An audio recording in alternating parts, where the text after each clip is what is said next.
ready in the back? We are. And Jane, are we ready in the front? Fellow commissioners, are we ready in the front? Okay. All right. Well, good morning. Today is Wednesday, July 19th, 2023, and we'd like to welcome everyone to the board meeting. We'll call this meeting to order at 9 a.m. You can join today's board meeting via phone. Dial 971-254-3149. Conference ID 736-023-979#. Audio capabilities are listen only and offered on the best effort for the public. Our meeting is also live streamed, and you can join us by going online to tctvonline.com and click on live broadcast. Before we get started, I'd like to remind everyone to mute their phone. You can do this by pressing *6. Please unmute your phone when your agenda item is ready to be discussed. For those joining via computer, please unmute your microphone and turn on your camera when your agenda item is called. All others must remain muted with their cameras turned off. Thank you. Public comment. Those intending to provide public comment to the board may attend in person or email submissions to publiccomments@co.tillamook.or.us. Public comments received by 12 p.m. on Tuesday will be distributed to the board, posted online before the meeting, and become part of the public record. You may also provide public comment virtually by registering ahead of time. To register, please email publiccomments@co.tillamook.or.us by 12 p.m. on Tuesday prior to the board meeting. Public comments can also be mailed to the Board of Commissioners office, 201 Laurel Avenue, Tillamook, Oregon, 97141. For more information on public comment options, please visit the Board of Commissioners webpage. Do we have anyone signed up in the room, or has anyone registered online for public comment? We have one person signed up in the room for public. Oh, okay, perfect. All right, well, we have called the meeting to order. I would invite everyone to please sign our guest list if you have not. And welcome, we're delighted to have folks in the room with us today. We will begin with the Pledge of Allegiance. Commissioner Bell, would you lead us, please? Allegiance to the flag of the United States of America and to the republic for which it stands, one nation, under God, indivisible, with liberty and justice for all. Okay, thank you. We will go ahead and take public comments at the beginning of the meeting, and we will take 2 minutes as we typically do. So can you let me know who signed up to testify? The first one is Anna Kolarik. Anna, please come up, and if you just identify yourself and the region of the county you're from, and then you have 2 minutes. The 2 minutes starts after that, right? Starts when you begin. Okay. Good morning, Commissioners. My name is Anna Kolarik. I have a home in Neatards, where I spend 6 months of the year, and a home in Scottsdale, Arizona, for the other 6. Please go ahead. Thank you. I was at the July 7th meeting. I wasn't able to attend the other meetings because of some family medical issues, but I did send comments in over time. But it felt like you had already made up your minds on what was going to happen, and I didn't agree that the meeting was successful at all. People were crying afterwards. Houses are in jeopardy, and I think there's been, in my opinion, a huge overreaction to the short-term rental issues, like putting out a match with a fire hose. Sorry, I haven't done this in a long time. The original rules seem to be working well, not perfect, but well. And the proposed rules and changes will be expensive and hard to administer.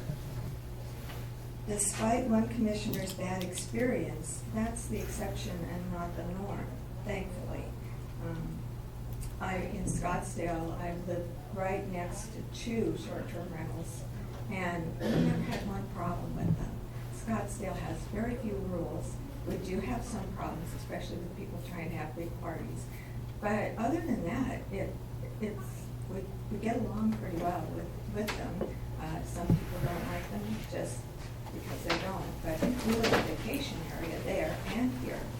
And if you have a place by the beach, people want to go and rent a beach house. That's just part of the joy of living.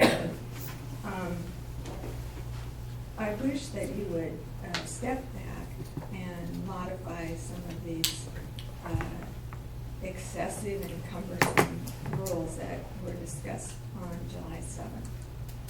And I thank you. Thank you. Thank you, Annie. Annie Bishop is the next. Okay.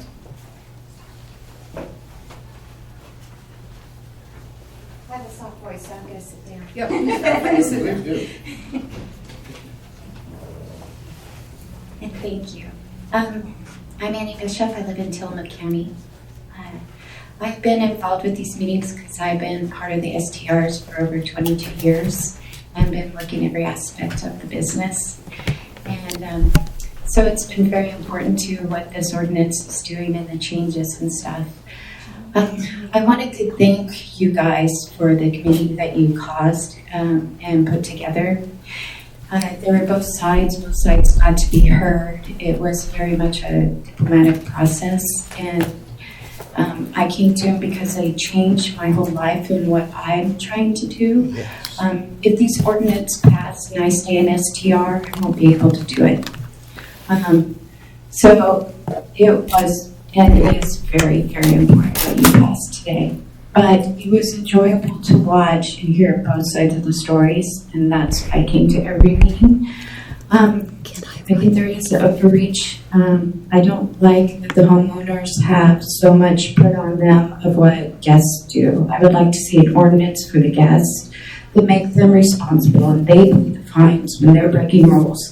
Because right now, as an STR person and have been somebody that goes in and try to enforce exactly what you want, we have nothing to back us up. The police came.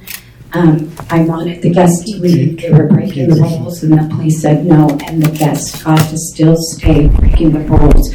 But if you pass this ordinance, you're going to put what the other guests do on the owner and put them at risk of losing their license. I had my brain so muddled right now. I'm so sorry. And the other thing that I would like to say is that please, with population growth, part of our problem with people not being able to find housing and stuff like that is the majority of the houses right now are being built That's 2 minutes. for higher end. Sorry, if middle class home residents can be made neighborhoods. Thank you. Okay, was that it for public comment this morning? There's one more that just walked in, Pete Peterson. Okay, Pete?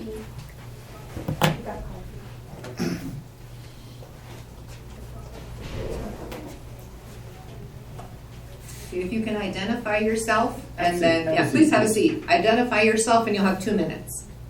My name is Pete Peterson, Eric Peterson actually, and I just wanted to thank everybody for all the time that you have all put into it. And I would have preferred a little more open door policy, but I'm grateful for all the time. Please remember when you're making your decisions or doing whatever it is you do, that this is not just something that affects us. It is, in this case, my life. Thank you. Thank you. Okay, so that was it for public comment? Yes. Okay, perfect. Go ahead then, we have one non-agenda item. We're going to go ahead and take this up front and just get it out of the way. So our unscheduled item is discussion and consideration of change order number 1 to contract number 6368, personal services agreement with Gallup Inc. for employee engagement and workplace survey services. We have Jody Wilson, Director of Human Resources with us. Good morning, Jody. You are muted. I got the camera turned on. I needed to hit 2 buttons. I apologize. Good morning, everyone. Good morning. The change order in front of you is for additional training and meetings for our Gallup Employee Engagement Survey. We did do an employee engagement survey in May. Received the results from the leadership or to the leadership committee in July at our leadership meeting.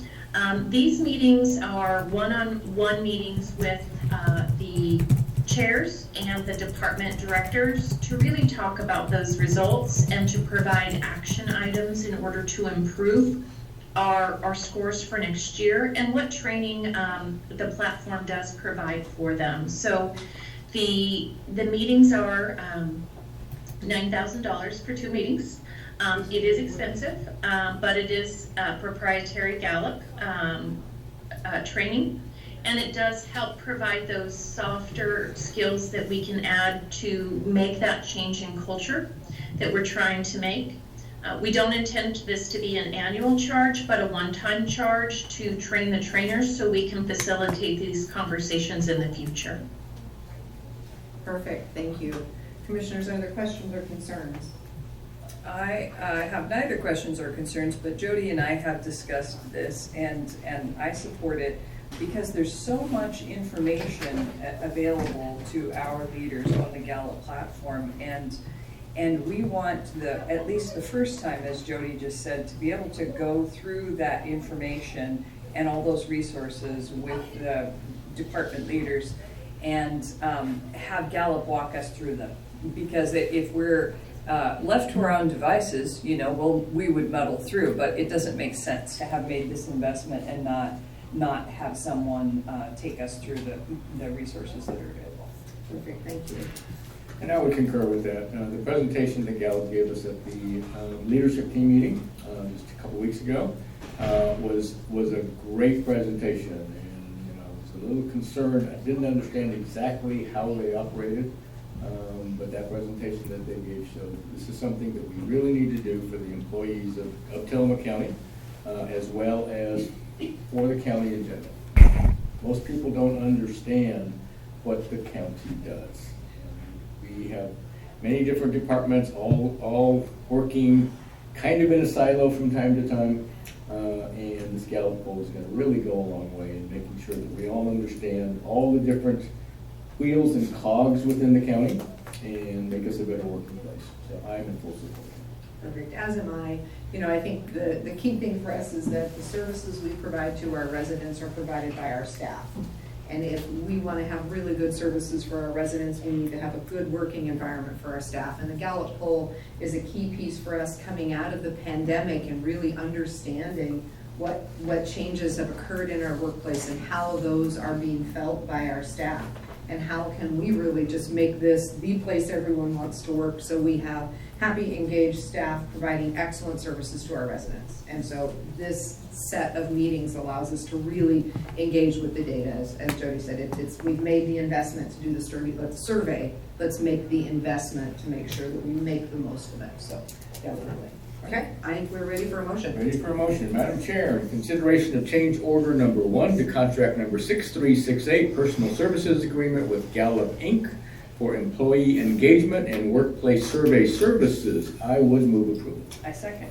We have a motion and a second. Is there any further discussion? Hearing none, I will call for the vote. All of those in favor, please signify by saying aye. Aye. Aye. Motion carries. Thank you. Thank you, Jody. Thank you. Okay, item number 5 on our agenda, discussion and consideration of an application for an Oregon Emergency Management Performance Cost Share Grant, EMPJ. We have Randy Thorpe, our Director of Emergency Management. Good morning, Randy. Good morning. Morning. Okay, this first item is I am in the process of completing the application for the EMPG grant. That's an Emergency Management Performance Grant. This is a matching fund grant that the county utilizes to fund my position. So it's a very important grant. The allocation that the county will receive this year in those matching funds is $66,544. And with this grant, I do quarterly reports. On those reports, I report what type of activities are going on in the county, what types of training is going on. Thank you. We identify some different areas that we need to work on within the county, and I get those reported in, and then we do monthly to quarterly requests for reimbursement. And I think we're still waiting for reimbursement from a few years. No, just that they're getting better and better on the reimbursement. But so Then that grant is due next Monday. I'm just about finished with filling out the paperwork and just wanted to make sure you were aware of this grant and answer any questions you may have on it. Thank you, Randy. Commissioners? I am aware of the grant and I don't have any questions, and I'm grateful to the state of Oregon for helping to pay for emergency management in the counties. It's a great program. And I would concur with Commissioner Bell, and Randy, I just need to point out, I think you're doing a terrific job as our emergency manager. You're very active for an old guy. Thank you. I appreciate that. Well, that's fine. Keep doing what you're doing, because you're doing all the right things for Tillamook County. We are the most disaster-prone county in the state of Oregon. So there are many ways that you interact with the public on a regular basis, especially the emergency volunteer corps that have been established, that are being established. You're working on others that need to be established. So to me, you're doing all the right things, and I appreciate what you do. Thank you. Yeah, and I agree. This is a wonderful program, and it's fabulous to have the state partnering with us and providing these resources to make sure that we are ready and able to help ourselves in the event of a disaster, because we do know that disasters happen often here. And Randy, a couple of just, I think, great things that you've been a part of this last year, that bringing the Connex boxes out to the airport that have the emergency supplies in them, getting Oregon DHS to basically choose Tillamook County as the place to put those, because we are going to be where there is an airport, if I understand it, outside the inundation zone. So these are things that weren't in place before you came on board with this, and I appreciate the work that you're doing to help get us disaster ready. So thank you for that. I think that we are ready for a motion. Madam Chair, in consideration of an application for an Oregon Emergency Management Performance Cost Share Grant, EMPG, I would move approval. I second. We have a motion and a second. Is there any further discussion? Hearing none, I will call for the vote. All those in favor, please signify by saying aye. Aye. Aye. Motion carries. Thank you. You're still there. I'm still here. You can't get rid of me yet. All right. Well, then we'll move on to item 6. Discussion and consideration of a memorandum of understanding with Oregon Department of Human Services, Office of Resilience and Emergency Management for placement of industrial air scrubbers in Tillamook County. Randy York. Okay, this program was developed due to the wildfires back in 2020, before my time. But anyway, this same organization that sent us to Connex has also went out and purchased a whole bunch of industrial portable air scrubbers. And the reason is to have these being placed at the shelters and the gathering areas where people go to help clean the air, mainly for the smoke that would come in. But they also realize that when you put a few hundred people inside a gym, you probably need to have that air turned around a few times. So just their whole point was to get these placed out within the various communities, and for, like say, for the shelters and the gathering areas. They did it through the county, and so what I did is I contacted everybody that I knew that we had shelters and asked if they'd like some of these scrubbers, and we had lots of participants. So far we've placed 8 or more. We keep getting more and more as we go. So far right now, all the Tillamook schools have 2 for their areas, and that's East District. Chief Mrog went out and picked those up. We also went out at the fairgrounds. I'm looking at trying to get some more for South County and North County. We're just on the logistics end of getting them moved over here. So what this agreement is, they have to have some kind of agreement with somebody to place equipment. So what this is just saying that we're going to place these pieces of equipment here. You can put them where you need to put them. You do take a full ownership of them, and so you take so these areas know where they're placed, know that they are responsible for them. They treat them as their own because they are their own. Maintenance, everything else will be taken on with them. So it's not. If we get some for just the county, then we're going to have to add those onto our list. But right now, they're being placed with other organizations, and so. And like I say, there's no reporting back to the state on this one. It's just to make sure you use them and use them correctly, and and thank us for what we did. So again, it's another great program. They still have some left over. I'm surprised that more areas didn't request these, so I'm going back and requesting more and more. So hopefully we'll get a few more out here in different areas to help with our sheltering issue. Like you say, what's really cool about these, if you go onto a medical tent, you can create positive pressure, which is why a few of the communities wanted one, because they do have medical tents set up, and so they can actually create that type of environment, which is pretty nice. So. Excellent, thank you. Commissioners? I really appreciate this. I appreciate the state's responsiveness and the way that they did after action work with the wildfires and assessed the cost to humans of wildfires includes the inability to take care of one's health if you're breathing dirty air. And so there were immense costs to people because of wildfires, but dirty air was one of them. And I really appreciate that the state is including that in their action plan. I'm thinking about my son who went to school at OIT in Klamath Falls, where they have regular wildfires, and he developed a chronic lung condition from breathing smoke all the time. And so it's a serious health hazard. And so I'm glad that we have them here in town. I'm glad that, I hope we don't need them. I hope we don't have more wildfires. But if we do, I think the shelters are the perfect place to put them. So thanks for your work. I would concur with that, Randy. Again, thanks for what you're doing. I think this is something we don't think about, but this area is and can be prone to huge fires. Back in the 30s and 40s, Big Burn. Hopefully we'll never see anything like that again. But just a few years ago, we had the fire in Lincoln County, and Lincoln City residents were actually evacuating our way down 101. That was the only access that they had to get out of Lincoln City. So these things do happen. I appreciate very much you continuing to try to get now North and South County handled with these air scrubbers, and hopefully we'll have enough left over that we can put those out where they need to be. So again, thank you for what you do. Yeah, I completely agree. I think we don't think about the air quality hazards, and I know some of the reporting that I've seen, they talk about the huge number of chemicals and toxic compounds that end up in wildfire smoke, because they don't just burn trees.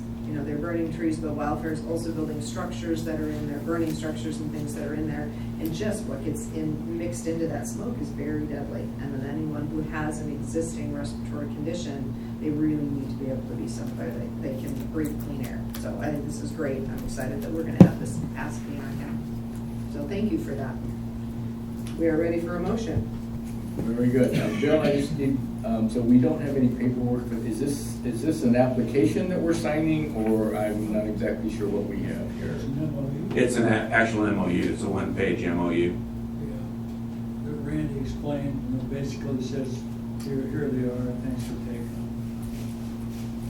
Okay, I'm not sure that But it's in that file. we have one signature. This is for, Yeah.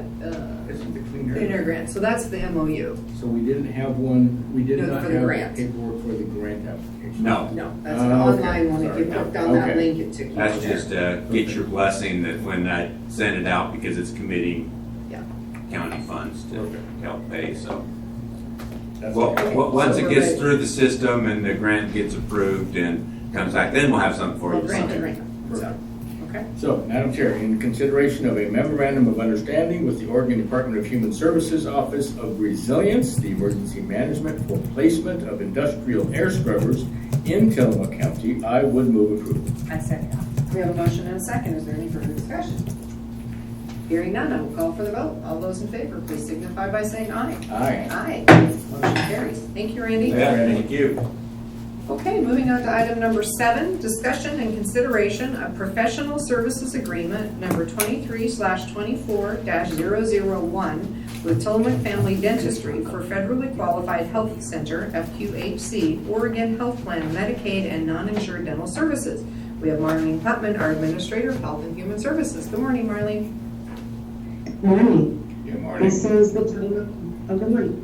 This is the time of the year to update our contracts with our dental contracted providers, so you're familiar with this as you see it regularly. This contract, as mentioned, is with Tillamook Family Dentistry, who's been our partner for a number of years, providing services for our health center patients that receive Medicaid or are uninsured. We work with contracted dentists like Tillamook Family Dentistry and Dr. On to ensure that we can meet the needs of folks in our community. As you know, we have our own dental clinic, but it doesn't have enough capacity to meet the demand of services for the 6,000 assigned members in Tillamook County. That's just for Medicaid. It doesn't include those who are uninsured. So these agreements allow us to expand capacity. As you'll see on the agreement, which runs from July 1, 2023 to June 30th, 2024, there's an agreement on price and amount listed under item 2. It's a payment schedule based on the number of visits that are completed compared to the fair market value rate for providing similar services elsewhere in Oregon and the region.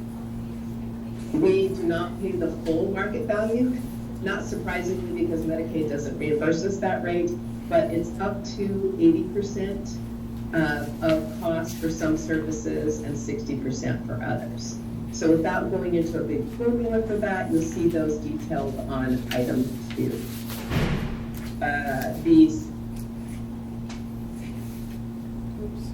We've lost your audio, Marlene. You look like you're muted somehow. Check it again. There you go. There I you can go. hear you. Yep. Okay. So the requirements that pertain to this agreement include those for Medicaid and our Columbia Pacific Coordinated Care Organization who contracts with our department. So we ask our contractors to comply similarly. We do our monitoring through review of the dentist and their scope of practice, the efficiency, we review the billings that occur in our department to assure that they are in compliance with both Columbia Pacific and Medicaid requirements, and complete site visits for our contracted providers for monitoring purposes. So we really enjoy these partnerships and the ability to expand services for our community. And again, this is to renew the contract with Tillamook Family Dentistry for the current fiscal year beginning July 1. Okay, thank Happy to you. entertain any questions. Okay, thank you. Questions or concerns or comments? I am grateful as ever that we're able to provide dental services for folks in Tillamook County who are on Medicaid or who don't have dental insurance. I think it's essential to our overall health and the health and well-being of people in our communities, and there's an overflow effect. You know, we want people to be healthy and for their teeth to be healthy, but that impacts all kinds of things, including, you know, people who are in chronic pain because they have problems with their teeth, or people who can't get a job because they have problems with their teeth, etc. So it's an essential part of health, and I'm grateful that we provide the service. Thank you.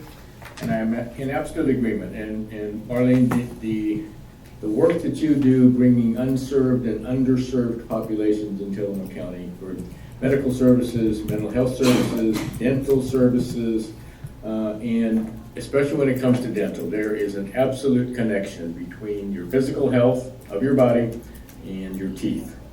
And it's absolutely, heart conditions, things of that nature, can all be exacerbated by poor dental health. So I appreciate everything you do here, making sure that we take care of everyone in Tillamook County. This is one of the ways that we do it. So thank you, Marlene. Perfect. Yeah, and I agree. I appreciate the dentists who are willing to partner with us.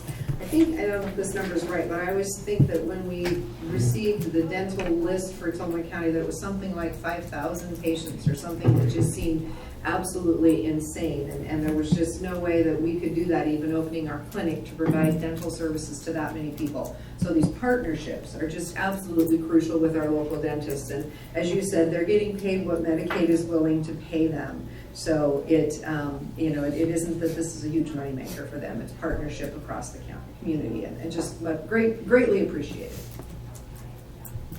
Thank you. We have great partnerships. Appreciate it. Yes. Okay, I think we're ready for a motion. Madam Chair, in consideration of a professional services agreement number 23/24-001 with Tillamook Family Dentistry for Federally Qualified Health Center, FQHC, Oregon Health Plan, Medicaid, and non-insured dental services, I would move approval. Second. We have a motion and a second. Is there any further discussion? Hearing none, I will call for the vote. All those in favor, please signify by saying aye. Aye. Aye. Motion carries. Thank you, Marlene. Thanks, Marlene. Thank you. Okay, our next item is discussion and consideration of an order in the matter of the appointment of a member to the Northwest Area Commission on Transportation, and I will take that one. I am the liaison to the Northwest Area Commission on Transportation, which is a group of community stakeholders that meets with ODOT. Once every other month, we get the opportunity to hear from ODOT as to what they have going on, share with them what is important and a priority in our region.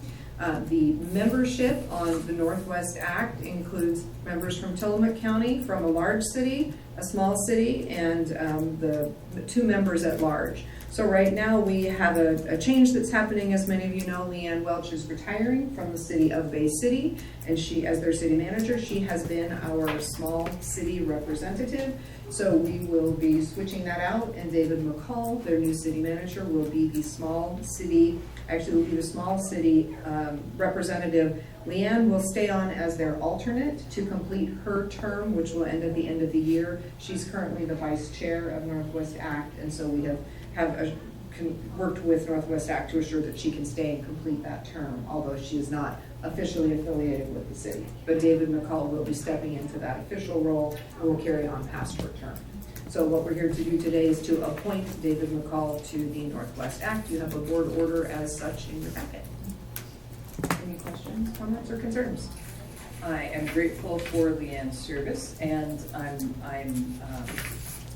I think Dave is going to do a great job. I'm really confident and encouraged to see, eager to see what he accomplishes at the City of Bay City and on Northwest Act. I think he's going to be terrific. Perfect, thank you. I concur. David's going to do a great job. He's now volunteering for Tillamook County, which is terrific. And I always tell people that Tillamook County cannot operate without its many volunteers in so many ways. So this is something that David is doing, and I appreciate that so much. Perfect. I am in complete agreement. So I think we're ready for a motion. Madam Chair, in consideration of an order in the matter of the appointment of a member to the Northwest Area Commission on Transportation, and before you sign this bill, we're going to have to look at this. My agenda says this is board order number 23-048. The board order says this is board order number 23-047. So before you sign it, we need to make sure which board order this is. But with that, I would move approval. And I second. We have a motion and a second. Is there any further discussion?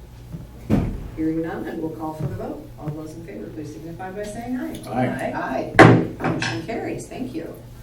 Okay, number 9, discussion and consideration of a letter of support to the Department of Land Conservation and Development for the City of Manzanita's application for a Senate Bill 406 Housing Planning Assistance Grant, and I will carry this one as well. Commissioners, as you know, we were successful in the legislative session of working with Senator Weber to get Senate Bill 406 through the process. Senate Bill 406 adds Tillamook County cities and our unincorporated communities that have sewer and water service to House Bill 2001 at the state level, which requires some changes in zoning code across those cities and unincorporated communities to allow for greater density in residential zones. It requires that the planning codes be changed to allow for duplexes, triplexes, cottage clusters in our residential zones. The City of Manzanita is ready and excited to begin this work. Layla is amazing out there, and she is applying to DLCD for technical assistance to get support as they move through that process. So what you have in front of you is a letter of support from the county for her grant application, which references the work we've done together on Senate Bill 406, and just supports her continued work with that, and that we would appreciate the LCD's funding to help make that happen. Any questions or comments? I'm very grateful to Senator Weber for her help on Senate Bill 406, and also I agree with you completely that Layla Aman, the Manzanita City Manager, is outstanding. So I'm very hopeful for them. I really hope to see this come to fruition in Manzanita. Thank you. As do I. I think this is a great opportunity. I know we all look at Department of Land Conservation Development and the top-down planning and building requirements in the state of Oregon, kind of heavy-handed at times, very reluctant to change any of their issues and paths forward.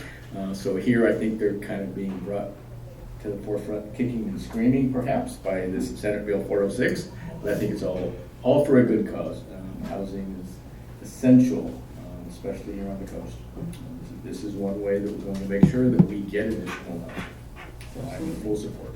Perfect, thank you. Yes, and one of the things that Senate Bill 406 did was by adding us to the implementation of House Bill 2001, which was not something that small cities were originally a part of, it puts us in a priority position for funding to get the assistance to do the work. So this is one of the key pieces of it, and she's getting her application in there right away with our priority status. There should be a good application and an expectation of funding. So, perfect. Yes, okay. And we are ready for a motion. Madam Chair, in consideration of a letter of support to the Department of Land Conservation and Development for the City of Manzanita's application for Senate Bill 406 Housing Planning Assistance Grant, I would move approval. I second. We have a motion and a second. Is there any further discussion? Hearing none, I will call for the vote. All those in favor, please signify by saying aye. Aye. Aye. Motion carries. Thank you. Okay, on to item number 10. Discussion and consideration of amendment number 2 to ordinance number 84 in the matter of regulating short-term rentals, establishing standards and fees, providing a license, and creating penalties for violations of this ordinance. We have Sarah Absher, our Director of Community Development. Good morning, Sarah. Good morning, Commissioners. Thank you. I'm sure we're gonna Move the mic put this. away from you just a little bit. The mic is very sensitive. It is. My voice is unusually soft today, it's so fine. Thank you. if you cannot hear me, please let me know. I've got a bit of a scratchy throat. Yes, thank you for the introduction and good morning. Just so the commissioners are aware, I am happy to proceed. Mr. Kearns, I did let him know that it was our time on the agenda. He did have a meeting conflict this morning with Wheeler County. So I'm happy to proceed with County Council if you are ready to go. I think that we are, and if we come upon a question that we just really need Mr. Kearns to answer before we can move forward, we can then delay the vote. But I think at this point, if everyone's comfortable, and are we able to do that, Rachel, we get to the moment where we say, yeah, we aren't actually ready. Are you Okay. able to read it? I can. Yeah. Because I can Yeah. help you I brought if you some. need it. Thank you. I appreciate that. Can I make a comment to begin? So at the last public hearing, we did talk about the fact that we wanted to see these changes in writing early, before we came to this meeting, and that was done. We appreciate that so much. Yeah, Make this sure was we had a chance to look everything over. absolutely, it was posted, and it was posted as an agenda item, so the public also would have time to look at it. So this is important and appropriate, seen the light of day, and people have had a chance to make comments through the regular public comment process of the Board of Commissioners. We have received a number of comments which are part of the public record and posted online for anyone who wishes to see them. And then, of course, we had a couple of more this morning. Thank you for that. Yes, and I did see some of those comments come through early this morning and also had an opportunity to read them myself. Okay. And with that, in addition to the regular posting with the Board of County Commissioners, I maintain my email distribution list for those that have been following the Short-Term Rental Advisory Committee meeting process. It's about 100 recipients, and they too also received a reminder about today's meeting and information on how to get to the draft for review. So, Perfect, thank you. thank you. Posted for your review were 2 copies of Ordinance 84 Amendment 2 as proposed. The draft dated in the footnotes July 13th, 2023, followed the conversation with direction by the board to staff at that hearing that evening. And those requested changes that Commissioner Yamamoto referred to are highlighted in yellow, and I will take a moment to read those changes into the record at council's request in just a moment. The other copy has a date of July 19th. That's today's date, and that is the clean ordinance with all of the compiled amendments for your signature should you choose to move forward today. So I'll go ahead and just begin with the reading. The first amendment can be found, and I am on the July 13th draft. So the first amendment is on page 5. This is a definition for family member, identified as letter P as in Paul. And it reads, family member means any of the following: your spouse or domestic partner, your child, and in parentheses, biological, adopted, stepchild, or foster child, in parentheses, your spouse or domestic partner's child, or the child's spouse or domestic partner. Definition letter T as in Tom. The addition for a definition of license was included, and that reads, license is the written certificate issued by Tillamook County acknowledging compliance with the applicable requirements of this ordinance and granting permission to engage in the short-term rental of a dwelling unit pursuant to the terms of the license and this ordinance. A license under this ordinance also includes all permits that the county issued under previous versions of Ordinance 84 granting permission to operate an STR in unincorporated Tillamook County. As so defined, license under this and previous versions of Ordinance 84 is not a land use permit as defined in ORS 215-402 sub 4 or a land use decision under ORS 197-1510 and does not impart any property rights to the licensee. A license under this ordinance is personal to the licensee and may only be transferred to another licensee in accordance with Section 60C as in cat. Page 6, definition letter Z. Owner has been amended to read, owner and ownership means one or more natural persons, a partnership, corporation, or trust that owns and holds legal, equitable, or beneficial title to the property as shown on the recorded title to the property. Any person or entity holding any ownership, equitable, or beneficial interest in real property shall be considered an owner for purposes of this ordinance. Officers, shareholders, and members of corporations and LLCs that hold title to real property where an STR is located shall each be considered owners of that property.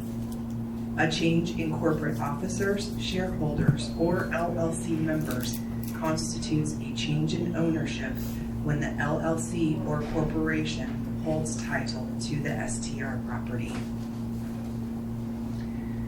Moving on to page 7, definition letter KK, transfer. Transfer has been amended to read, transfer means any change in ownership of the real property on which a dwelling licensed as a short-term rental is located. A transfer occurs when there is any change in the owners shown on title to the property reflected in the Tillamook County real property deed records, or a change in the ownership of a corporation that holds title to the property. Section 40 Annual short-term rental license required, basic requirements for a license, no non-conforming use status conferred. We're still on page 7. This is 40 subsection B as in boy. Limitation of STR, 1 license per licensee. This has been amended to read, this carries over on page 8. The county shall issue a maximum of 1, and then in parentheses the number 1, short-term rental license for each qualified licensee. For purposes of this subsection, a licensee is one or more natural persons, a partnership, corporation, or trust seeking a short-term license, and to qualify as a separate qualified licensee under this subsection, there can be no overlap of partners, LLC members, trustees, trust beneficiaries, corporate officers, or shareholders with any other licensee. This provision applies only to applications for new STR licenses submitted after the effective date of this 2023 provision, not renewals or lawfully transferred licenses.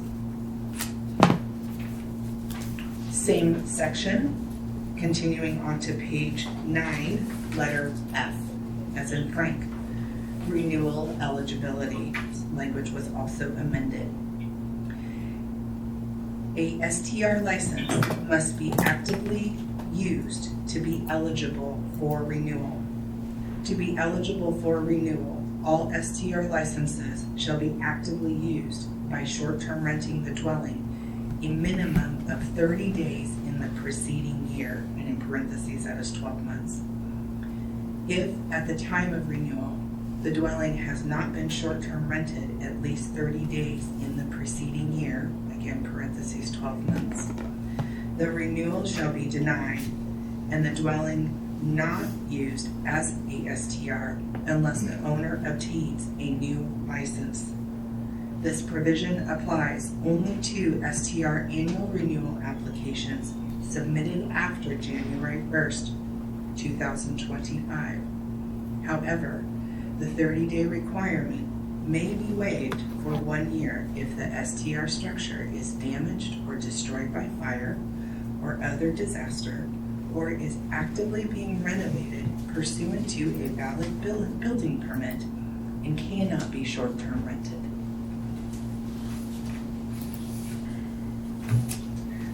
Moving on to page 12, this is part of section 16, term of annual license and renewal. On page 12, this is letter C as in cat. Transferability of STR licenses. This language was amended to read. Any STR license existing at the time of adoption of this 2023 ordinance is eligible for 1, and in parentheses the number 1, transfer to another licensee who does not already have an STR license, after which any new owner of the property is obligated to apply for a new STR license in its own name under the requirements that apply at that time. For purposes of this subsection, a licensee is one or more natural persons, a partnership, an LLC, corporation, or trust holding title to or owning a short-term rental property. Thus, pre-existing STR licenses on the date of adoption of this 2023 ordinance may be transferred once from one such licensee to another who does not already have an STR license with a transfer of ownership of the property, after which all new owners must apply for a new STR license in their own name under the then applicable requirements. This limitation on STR license transfers as property ownership transfers does not apply to ownership transfers within families, among family members, in parentheses as defined herein, to a family trust, or among the members of an LLC consisting solely of family members.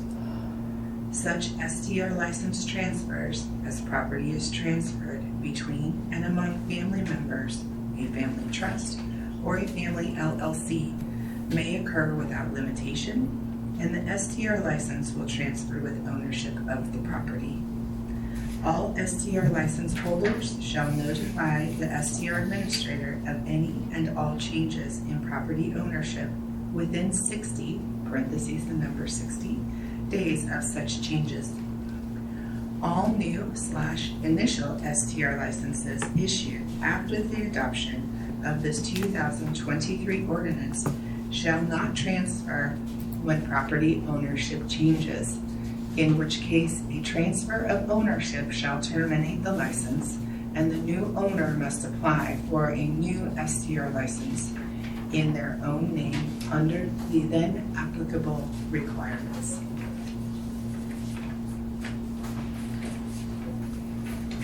Moving on.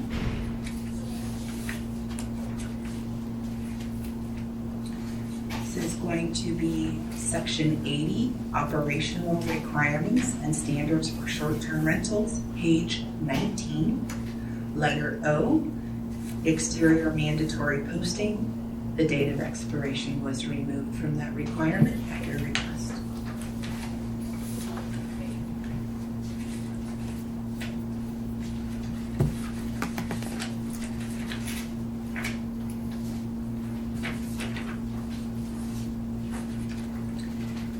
And I believe that is all. Thank you. Thank you, Sarah. Okay, commissioners, questions, comments, concerns, discussion? Well, I want to thank Sarah for leading us through this process and the STR committee who has worked diligently on this work for a year and a half at least. It's been a huge public outreach, a heavy lift for everyone involved. I know there were numerous workshops that were all day long. And I want to thank everybody who's participated in our hearings. So as we said earlier, I believe, we had 3 public hearings on this issue and a lot of great participation, a lot of terrific participation. And we said in the previous hearing that there's no way we're going to make everybody happy because we're trying to thread the needle. We're trying to move in between all of our concerns. We've heard from multiple people very compelling reasons why their livability is negatively impacted by short-term rentals. That's very clearly a real thing. And we also support the economic viability of our community and the tourist businesses in our community. And so we care about all these things. We have to care about all these things. It's our job. It's our job to care about people who live here full-time and the impacts to their neighborhoods. It's our job to care about what does it look like. There some of the arguments that were super compelling to me were in neighborhoods in North County where they're doing terrific work on emergency preparedness. We are asking those communities to volunteer to prepare themselves and to pay to prepare themselves, and all of those visitors. That's not right. So it's, and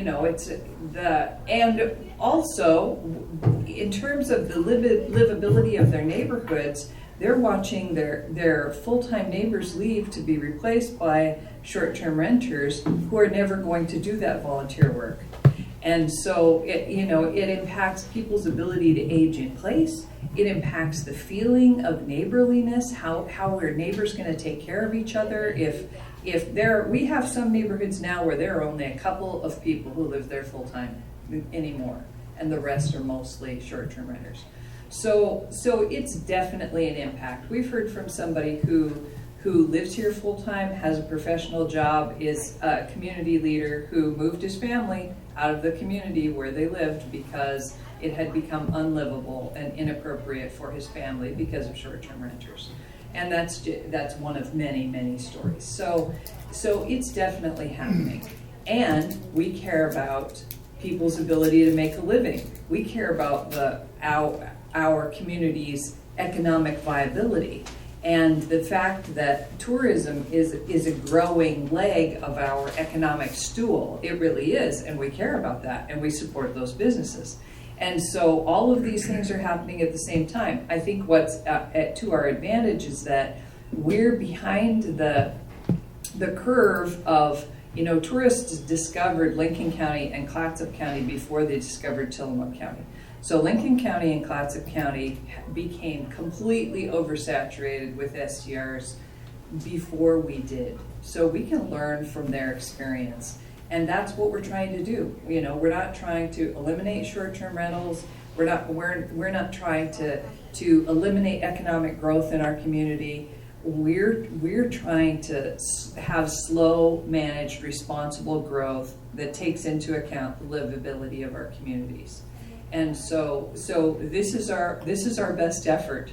And it's not perfect, I'm sure, and everybody is not going to be happy, I'm sure. But I think this is an appropriate track for us to manage growth and address this issue. So I feel good about the work, and I appreciate people who have participated.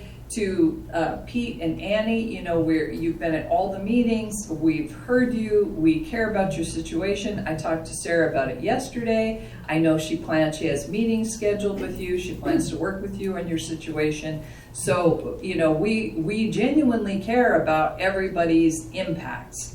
And it's, I think this is good work, and it's the best we can do for now. And we'll adjust it moving forward as Sarah moves out and works with individual communities. So that's where I am. Thank you. Perfect. This has been a long process. This started over a year and a half ago. Appreciate very much all the work that the short-term rental committee did to this to come up with changes that were presented to the Board of Commissioners for adoption. I'm hoping the public has, if you've been engaged, especially since the very first public hearing we had, gosh, how long ago was that? A couple of months ago? A couple months ago, yeah. Yes. We listened. The commissioners listened to all of the public testimony that was given.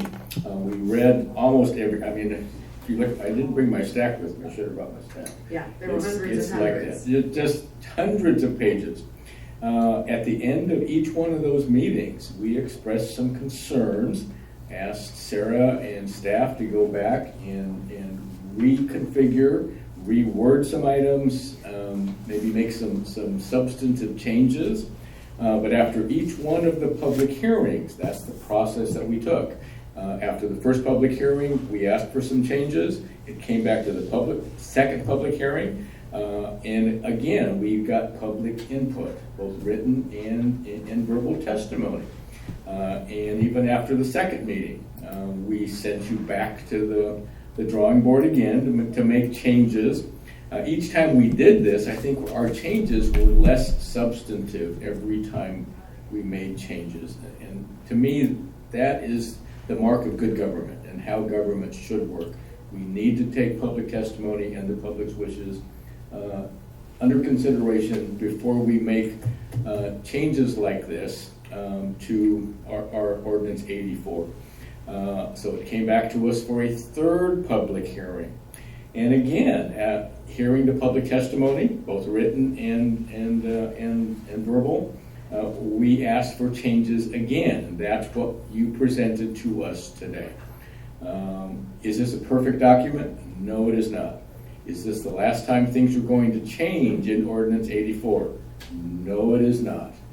This is a very fluid situation, and as things continue to change with transient lodging, with visitors coming to our county, we always look to other counties to see how they do things. There's no reason to reinvent the wheel totally. Although Tillamook County is kind of at the forefront here. We are. There are other counties that are really watching what we are doing. So I think we're going to have other counties throughout the state when we get done with this, and maybe we're done with this today, at least this iteration, and they're going to be adopting kind of what this county, all the work that this county has done, and they're going to take advantage of that, and there's nothing wrong with that.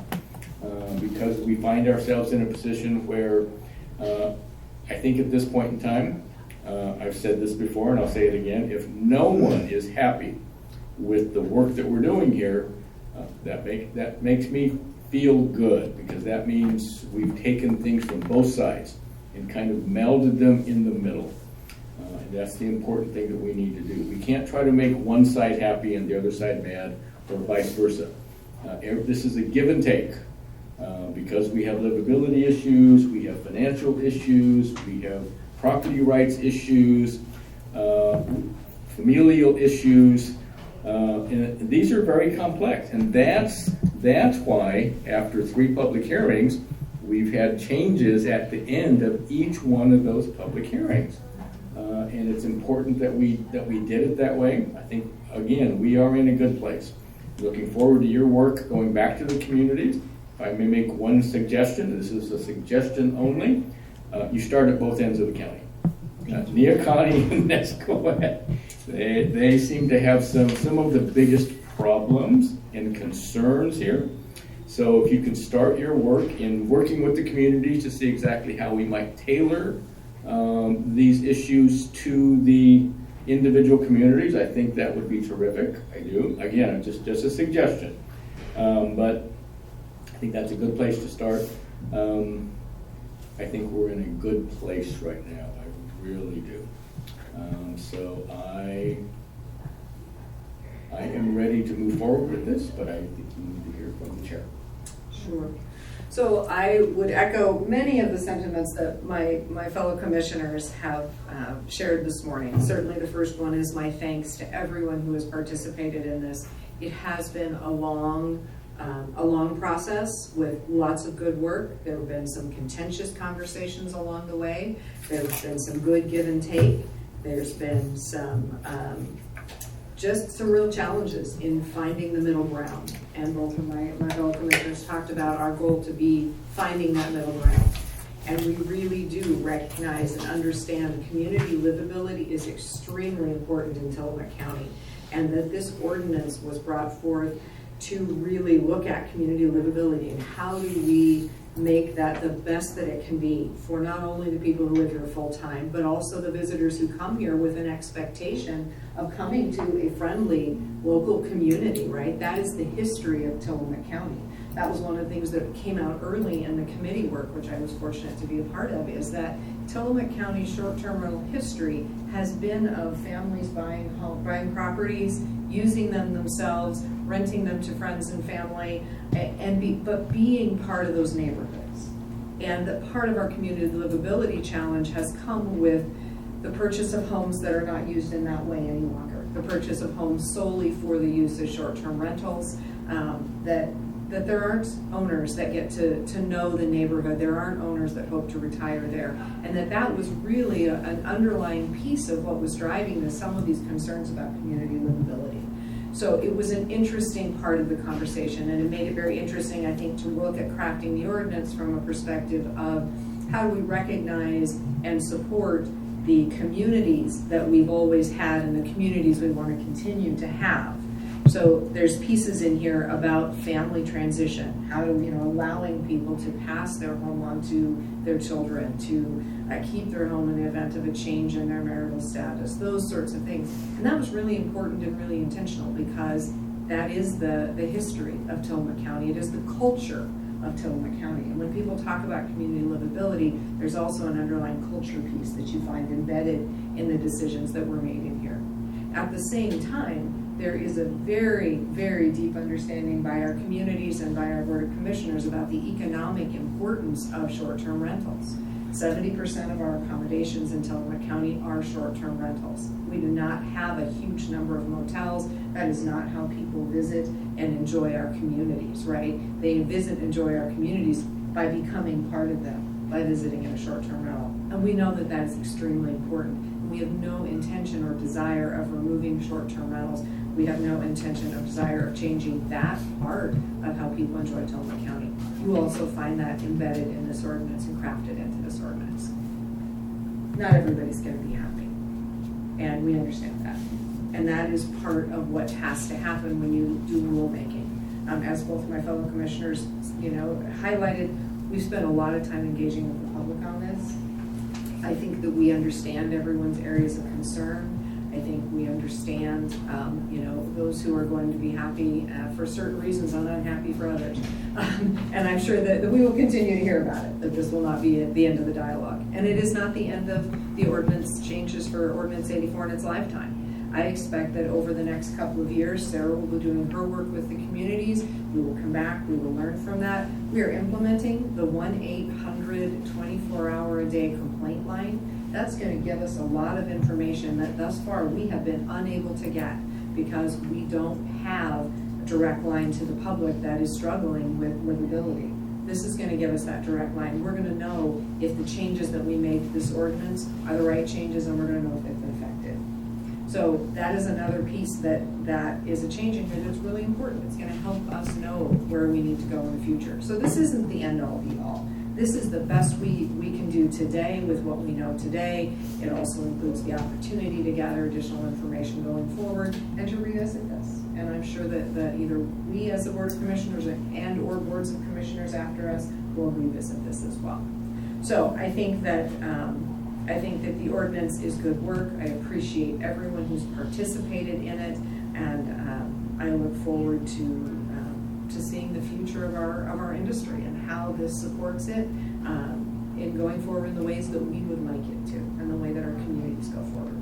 So, any other comments or questions, commissioners? Things that we need to talk about before we move forward with the motion?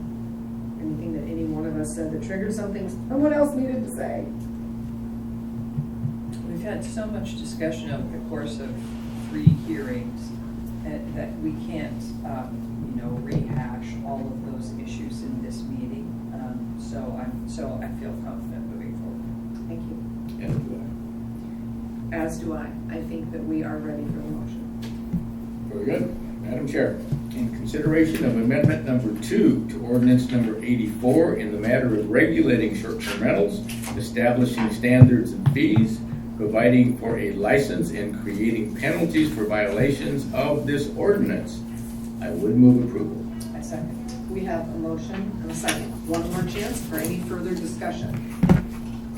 Hearing none, I will call for the vote. All those in favor, please signify by saying aye. Aye. Aye. Motion carried. Thank you. Okay, somewhere in all my paper shuffling, I lost my, there it is, agenda. Okay, moving on to item number 11, which is discussion and consideration of an order in the matter of amending the short-term rental program fee schedule for the Department of Community Development. Sarah Absher, Director of Community Development. Thank you, Madam Chair. So yes, now that the ordinance has been officially adopted, accompanying that is the board order that captures the fees for the program. Include new licenses, alterations, renewals, inspections. So before you is the request to codify those fees in an order.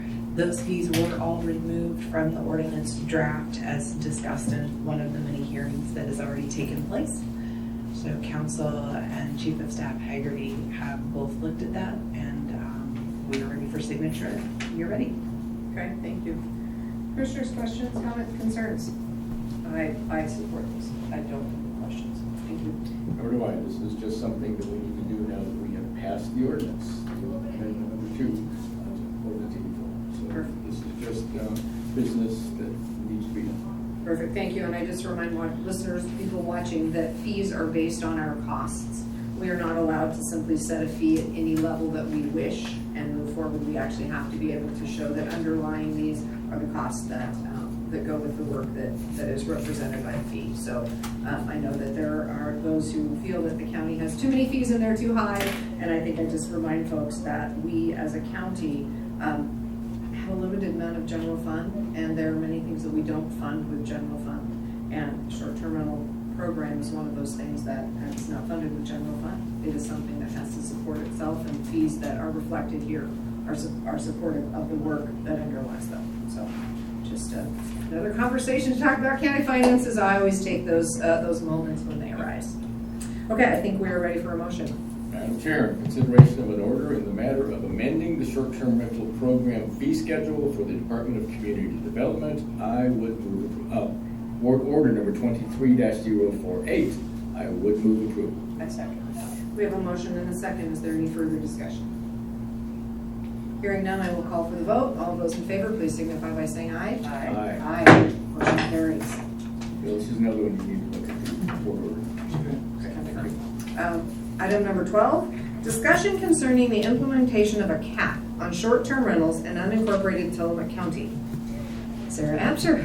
Thank you, Madam Chair. Yes, as we continue to move through implementation of the new program updates, so this is one of the last incremental steps of our process. Quickly, I would just like to announce with that the hotline is up and running. I forgot to mention that a moment ago.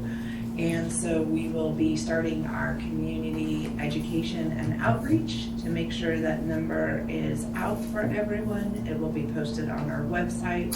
We have tested the hotline internally for the past several weeks, working out any programmatic, issues that may have resulted.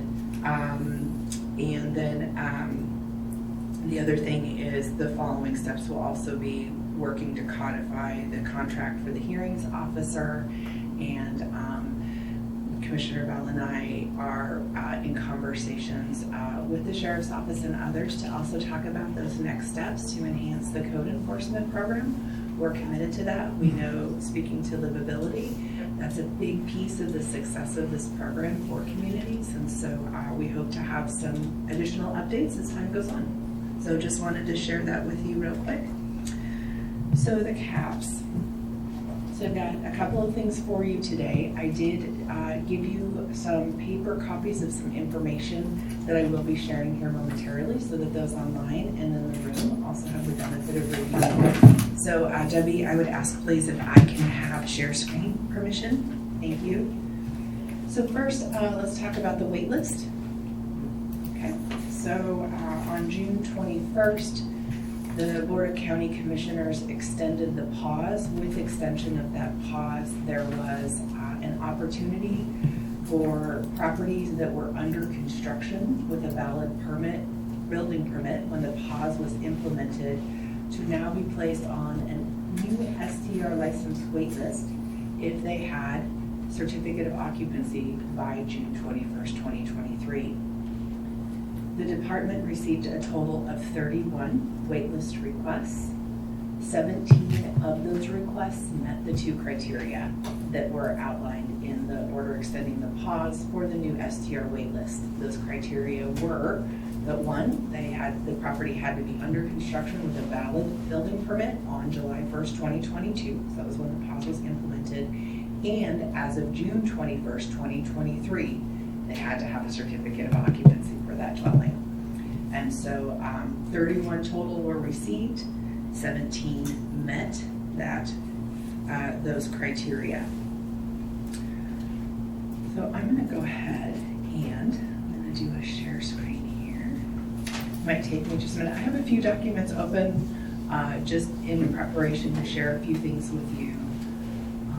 So let me make sure that I've got my numbers right.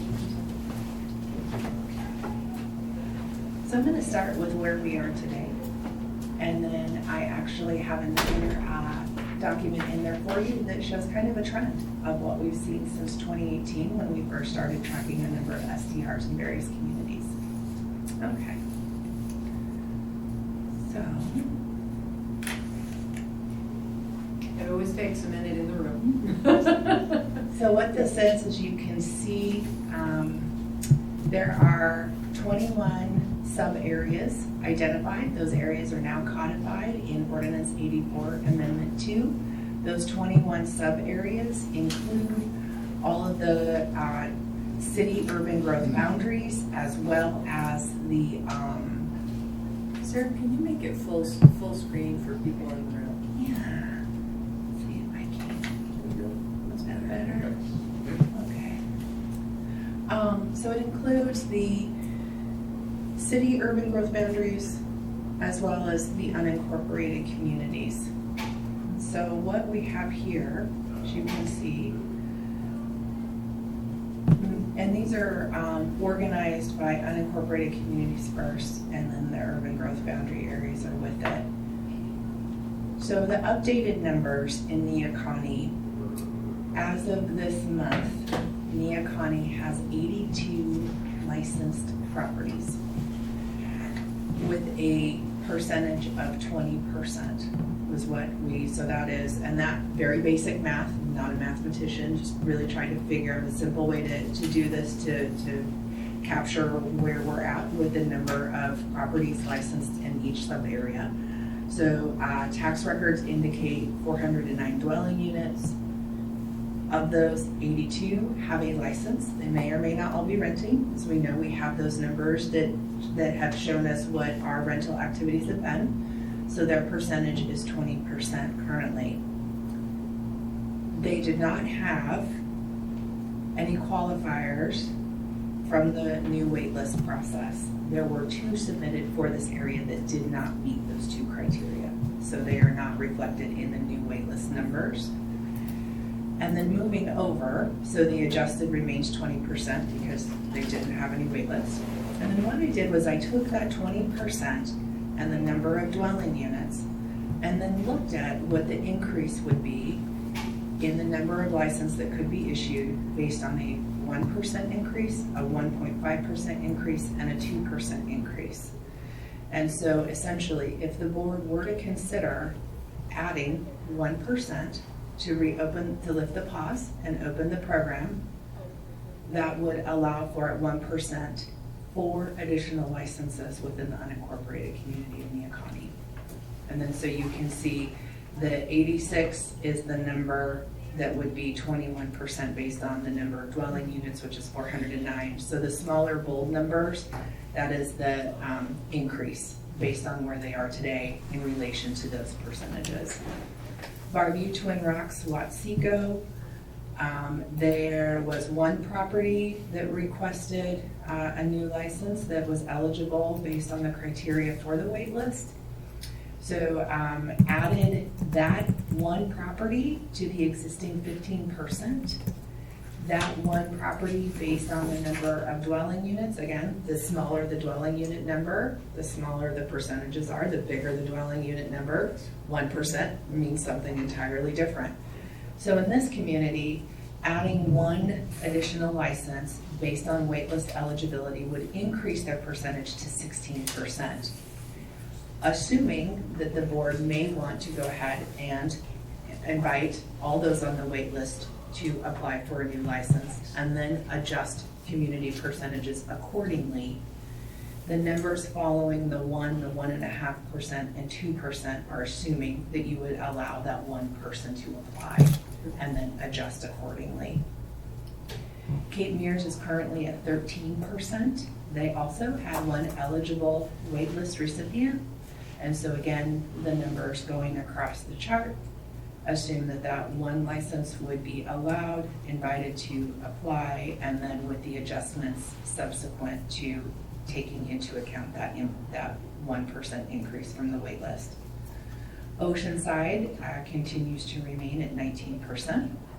There are no qualifying wait list recipients, and no one from that community applied to be on the new STR wait list. And so their numbers remain. What is interesting is that with the percentages, I rounded up. Everything is rounded up. And so the 19%, the reason why I show that 18.6% is because when I go up to 20%, you see a jump of 10 licenses that could be allowed. So it's just the math.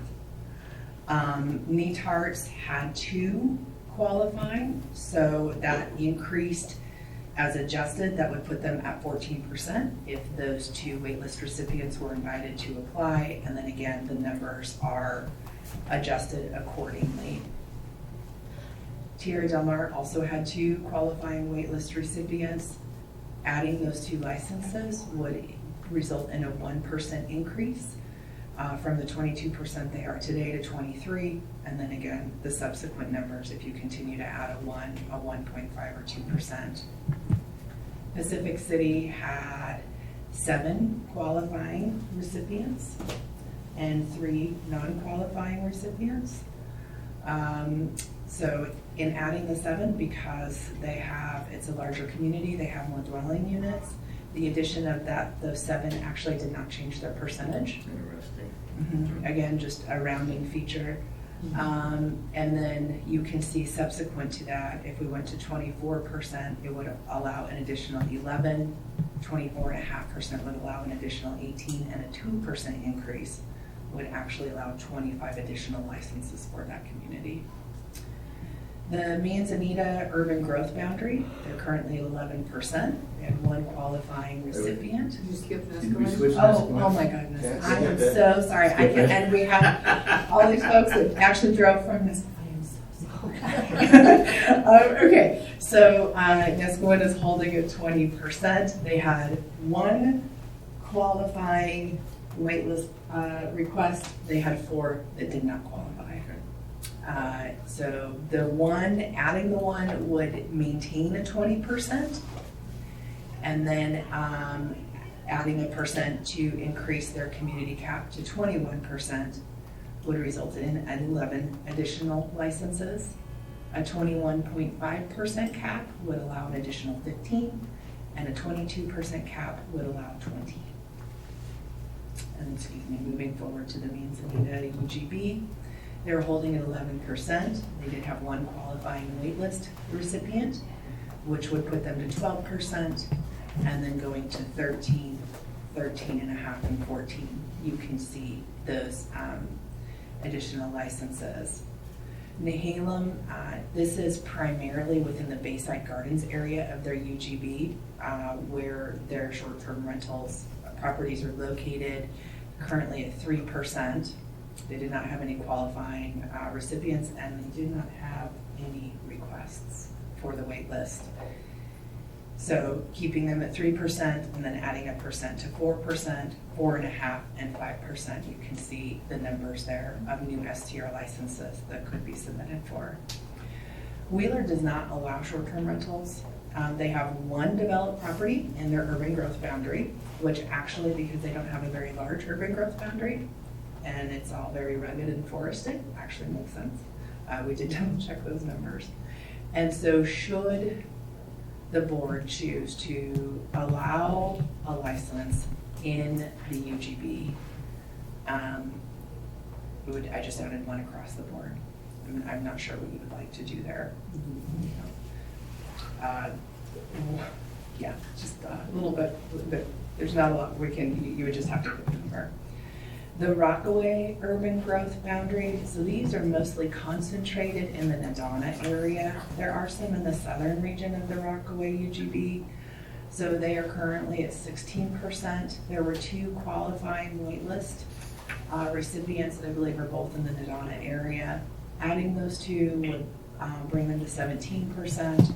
And then you can see 7 additional licenses could be allowed if there was the percentage was increased to 18%, 18.5, and 19. The Garibaldi urban growth boundary, very similar to Wheeler, only has 3 developed properties. And then, so I just added the 1 there. Bay City, they have 39 developed properties in their UGB. There are no licenses and none on the wait list. They are looking at establishing a cap for the city. So the commissioners could consider carrying that cap over. I believe it's 5% from the meeting I had with the managers. So should the commissioners choose to do that, we could update those numbers for the 5% based on the 39 units. Tillamook, I did have in some preliminary numbers, 3 STR licensed properties, but after a closer look at those their maps, I think that those properties out on 3rd Street are actually still within city limits.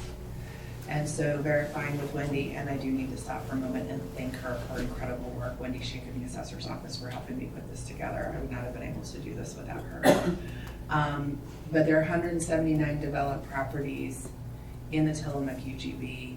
There are currently no STR licensed properties. I did put some numbers in based on those percentage increases. Moeller, Idaville, Siskiyville, which is where Alice's restaurant is located, for those who maybe are not aware that we have an unincorporated community up there. They are all currently at 0. And I do show some numbers based on a percentage increase. Again, these are all rounding up. And then for Beaver actually has 2 licensed STR properties within our community. So maintaining a 2%, increasing Beaver to 3% does not result in an addition because of rounding. If you go up to 1.5%, it would increase it to 3%. And then 2% actually, again, does not result in a change. And then Hebo and Cloverdale. So there are no STR licensed properties in those communities either. So the total current licensed properties within the 21 sub-areas is 1,066 properties, which is roughly 90% of all of the STR licensed properties as part of the Tillamook County unincorporated program, STR program. So I thought that was a relevant thing to share as well. So what we know is out of almost 1,200 licensed properties throughout unincorporated Tillamook County, over 1,000 of them are located within these 21 sub-areas. Could you repeat that again, please? Yes. So if you look at the very bottom under the totals, commissioners, you see the number of 1,066. We have just under 1,200 licensed properties total in our program.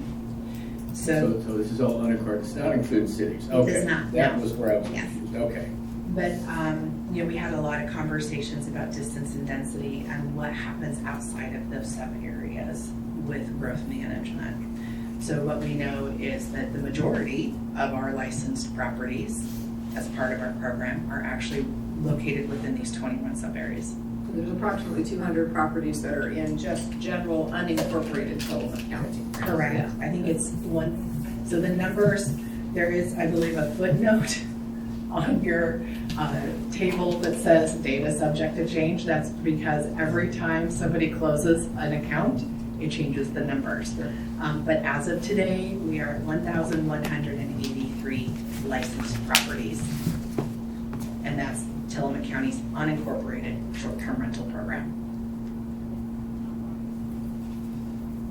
So next, do you have any questions about this before I show you the trends that we've seen? This is how the numbers have fluctuated over the last few years. This is something you're going to want to continue the conversation. Just want to make sure you're comfortable with the information in front of you. I don't have any questions. I just wanted to comment that on the second page, beginning with Bay City UGB, that our conversation about setting caps in these unincorporated communities it's impactful to me to see that currently almost all, other than Beaver, almost all of them are at 0, because what we're trying to prevent is for these communities to end up looking like the communities on the first page where there's high saturation. And I think that we have seen that example happening in our neighboring counties, that when the when the oceanfront communities say we're saturated and no more STRs, then it floods into the east. And so I just want to point out that that's what we're trying to do here, is to slow the growth in both of these areas. So thanks for doing this work, and it's helpful to see it on a chart. Thank you, my pleasure. Yes, and I would also say, so the city managers have not seen these final numbers. I'm meeting with them again on Tuesday afternoon. And so I will report back. I know Manzanita, I believe, is looking at a 17.5% cap. They've been doing some good work in the city as well. There's a strong desire for our cap percentage to align with the work that they are doing up there. So I'm hoping to reconnect with the city manager on that, and then Bay City, as well as Rockaway and others. Rockaway currently does not have a cap. They have also been doing some work with their program. So I'd like to take these final numbers back to the city manager as well next week, and then I'm happy to report back on Wednesday. You're definitely going to need some time to think about all this. Yeah, because I think that makes an awful lot of sense to match the UGB number to the city number. It's that strange relationship we have with the cities where we are responsible for the UGBs. But they clearly, in many cases now, are doing their work to determine how they would like it to work in their city, and I think partnering with them on the UGB makes sense. I agree. So in relation to the number of nights rented, if you would like to compare the number of currently licensed properties with those numbers, I can give you those numbers for each communities of the number of licensed properties that are currently licensed that are renting less than 30 days a year. Yes. Would you like to? Okay, so let's go ahead. I don't know if maybe you want to make a note on the side of your sheets. So obviously we don't have the urban growth boundaries. This information was included in the exhibits for the short-term rental ordinance hearings, but I just thought it might be helpful to kind of pull back to that as well. So I added the numbers of everyone based on PLT filings that are renting less than 30 days in their 12-year period. Neoconi in that sample was 23. Oceanside is 28. Netarks is also 28. Tierra Del Mar is 16. Less than 30 days in a 12-year period. Pacific City is 91. Yeah, I went back and looked at that again. And Nescoen is 61. So, and that is, I think it was Exhibit D or E of the first short-term rental hearing packet for that initial hearing that was held on May 30th. Those are the numbers that were included in that packet. So I just wanted to take those in relation to what we're looking at here, just to give you some perspective of what that would look like as well.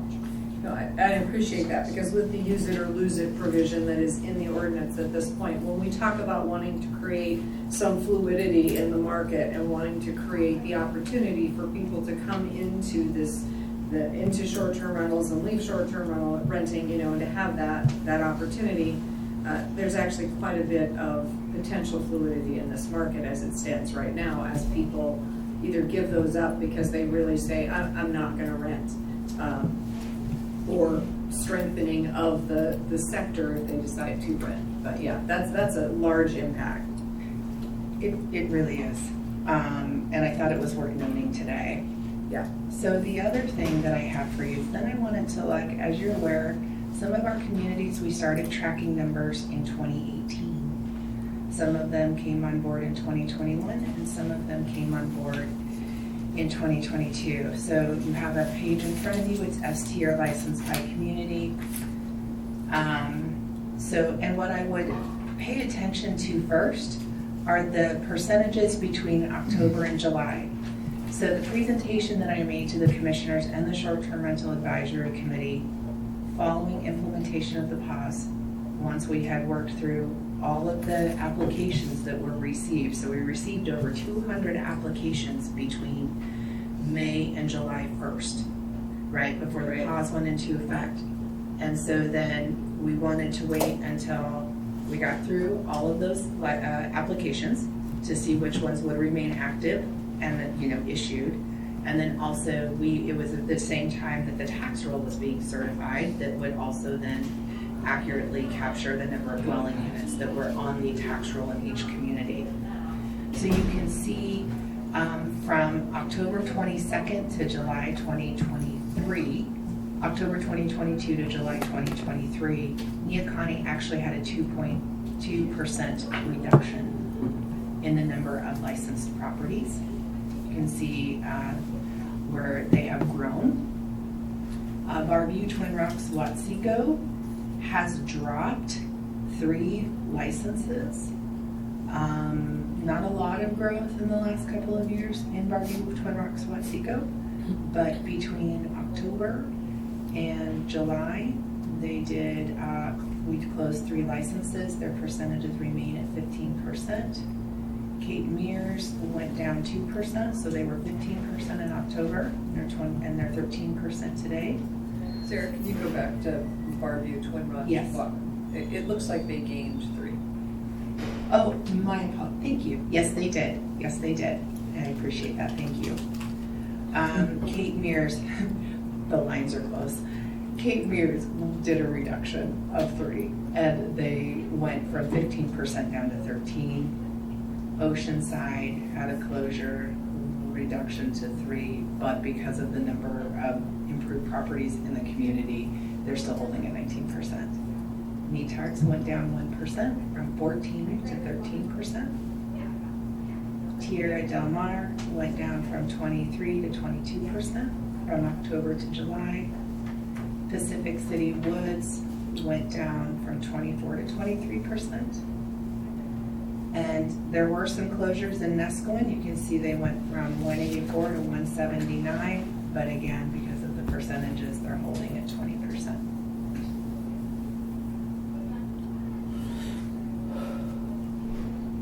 And again, those closures or closing out of the licenses was just because people didn't want to continue in the programs?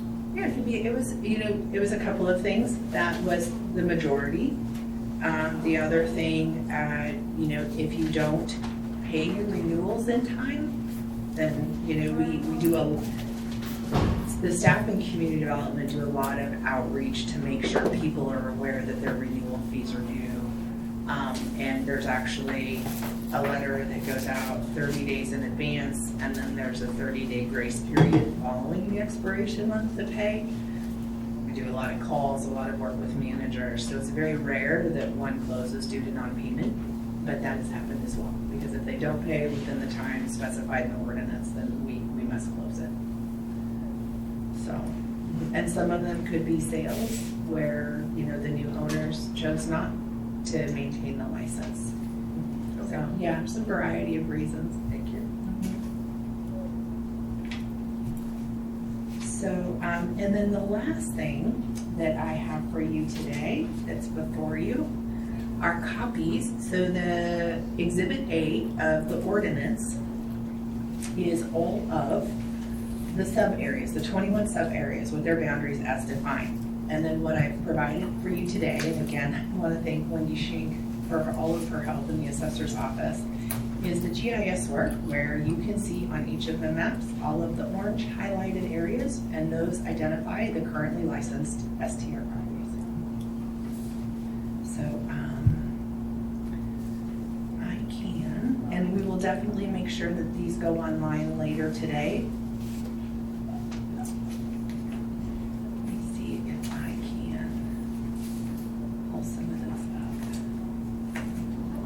I'd like to echo your thanks to Wendy Schenk for doing this mapping work. It's very helpful. Absolutely. Yeah, she's pretty amazing.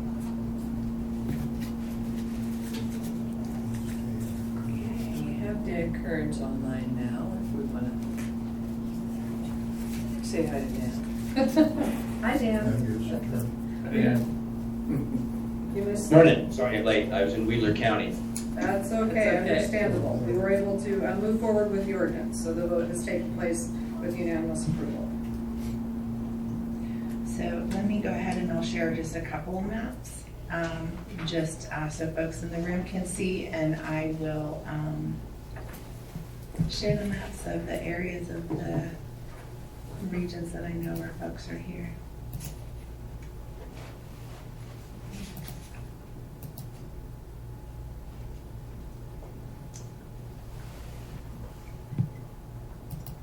And Sarah, these maps are posted where for people who want to spend a little more time exploring them? So they will be posted on the community development website. So on the homepage, we have all of the short-term rental ordinance updates, and we will just post them there. We've been posting everything also on the short-term rental advisory committee webpage, so people can look at them in both places. Perfect. I think that they're just, it's very enlightening as we talk about short-term rentals, to see exactly where they are most dense, that, all of that work that Wendy has reflected here, so. So here is, I'm just gonna blow this up a little bit. So here is Nescomin.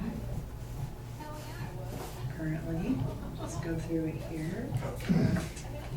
You can see.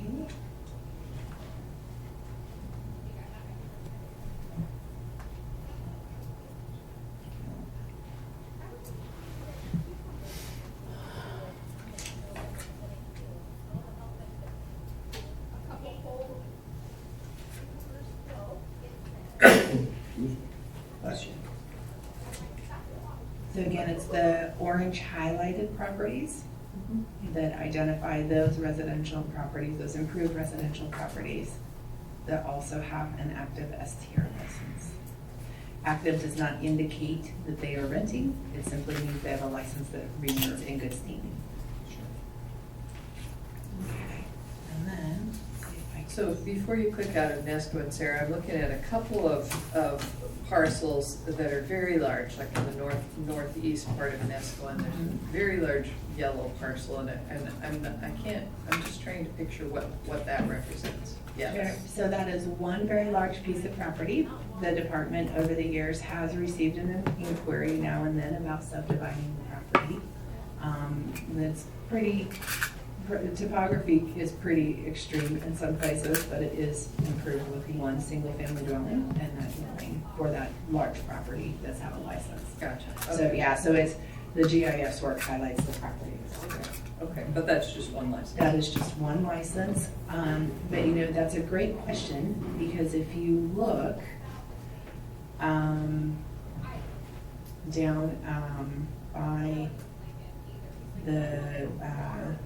the village area, you can see like the condos, it doesn't highlight all of the property, like it doesn't, the condos have STR licenses, but that one highlighted area in that case represents multiple.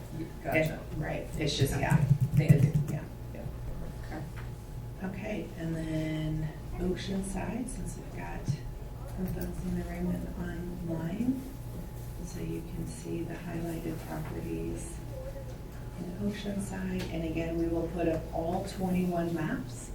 Some of the maps don't have any orange highlighted areas because, as you saw from the charts, they don't have any STR licenses issued for their community or sub-area boundary.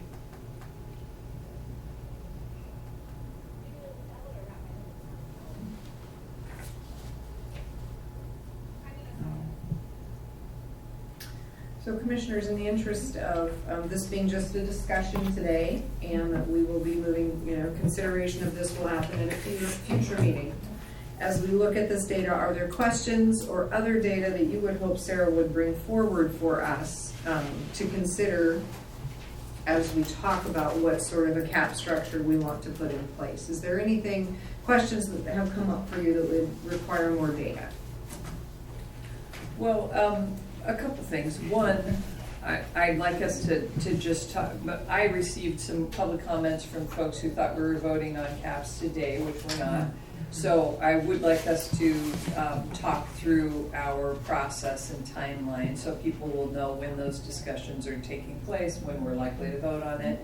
And also, I wanted to ask Sarah about when we vote on this, will you be able to provide us with a timeline? I've heard some concerns from people that the work that you're committed to doing with individual communities, that's so big that it could stretch out for years.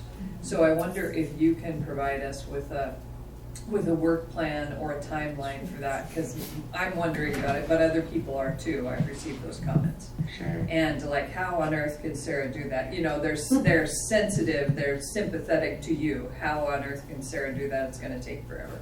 And also, I wonder when we vote to establish caps, we have talked about establishing one cap for unincorporated Tillamook County. We've also talked about establishing caps for different communities.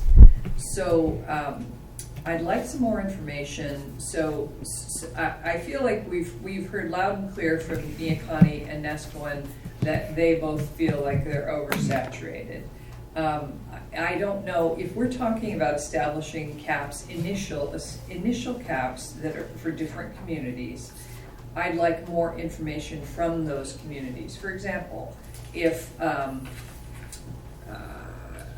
Pacific City is already at 23, but we've also heard from Pacific City that some of their areas in Pacific City Heights, is that?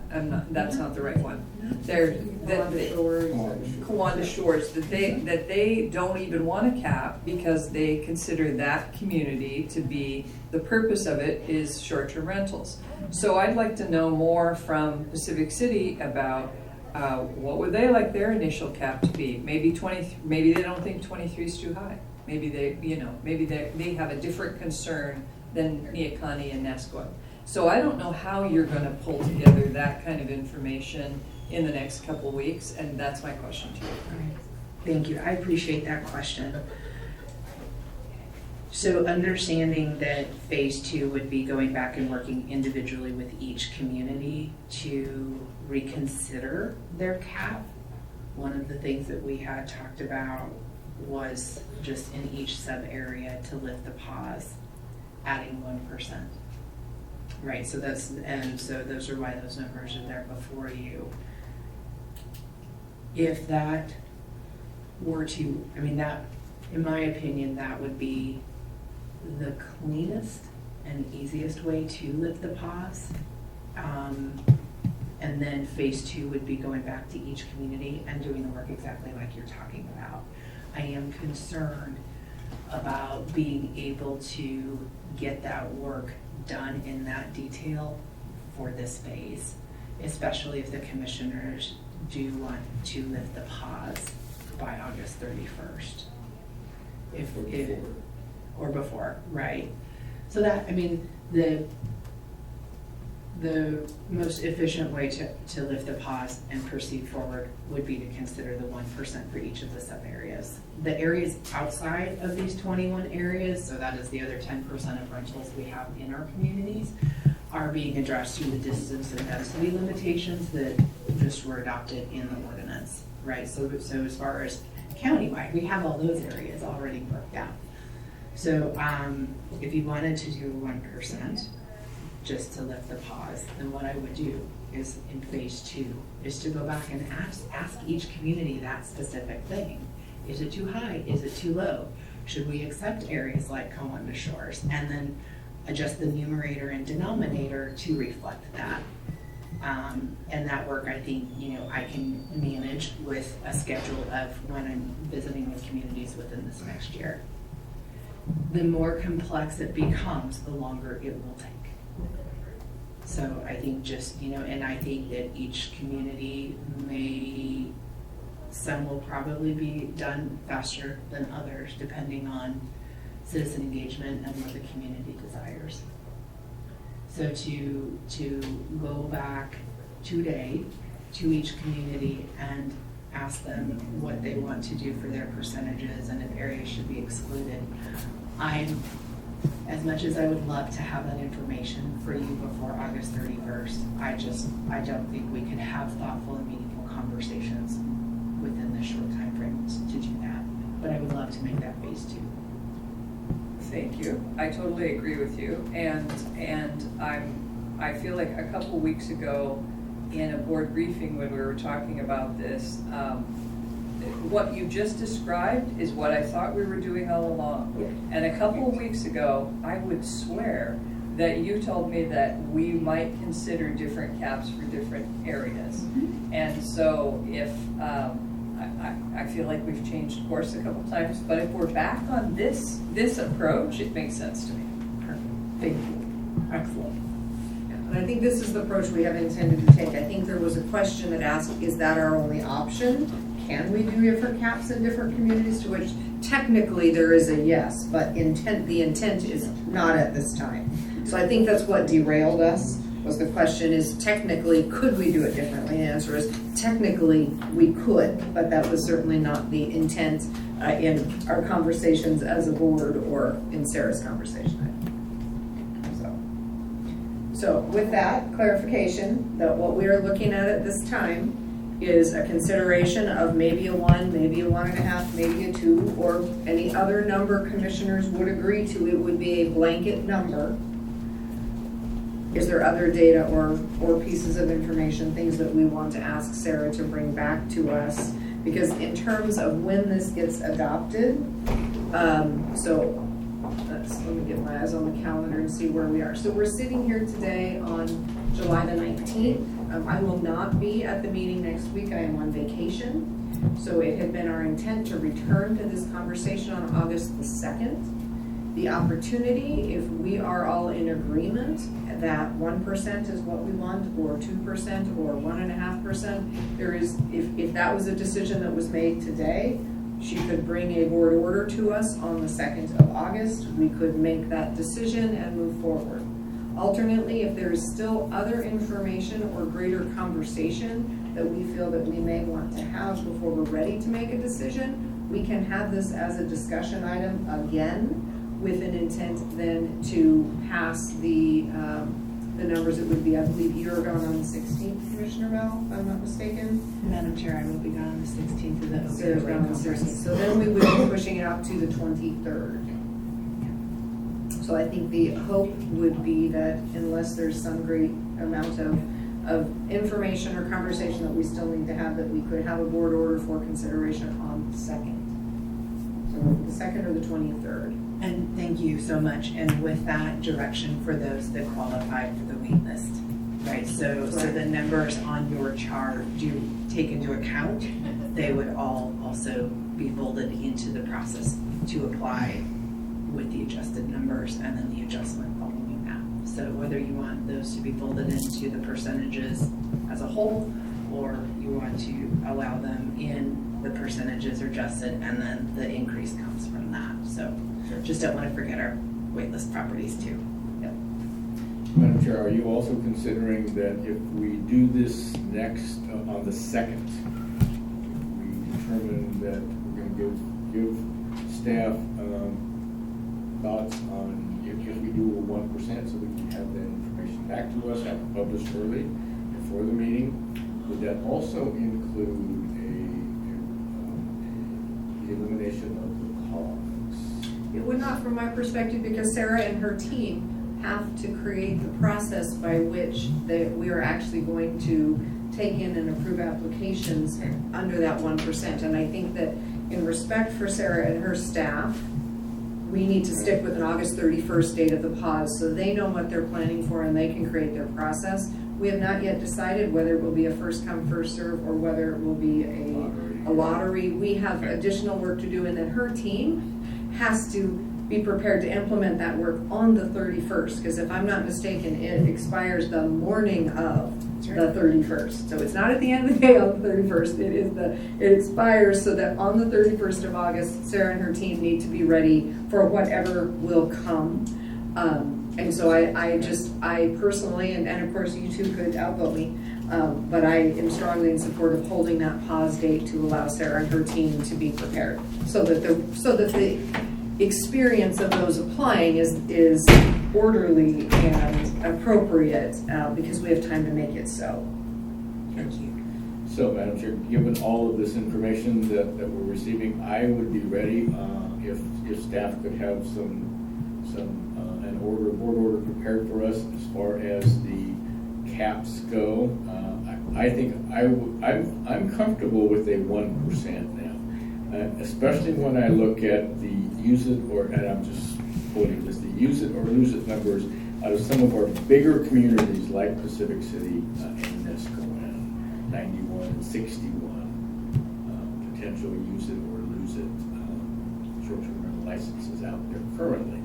So that gives me some relief as far as those numbers go. So if you could, in my mind, if you can come back to us on the 2nd with an order raising the caps by 1% on a county-wide basis, I would be comfortable with And are you suggesting that integrated into that is first allowing everyone who is on the wait list to apply, and then on top of that is 1%? that. Yes. Is that my understanding of I what you're would- I would be suggesting? good with that, yes. I concur with my fellow commissioner. I want to mention that the Chambers of Commerce and the short-term rental communities and others asked for 2%. And I understand the economic concerns and the drivers behind the request for 2%. I feel obligated to those folks who we opened the wait list to them a couple weeks ago, who had building permits when we paused, and they have occupancy permits now. And so Sarah has determined for us that that's 17. So if we allow those 17 people to apply, and we add a cap of 1%, in many communities that amounts to 2%. So we get to the 1% overall, but it's also 2% in reality, including those people who we're inviting them to apply. So I support 1% plus those 17 households. And I can agree to that.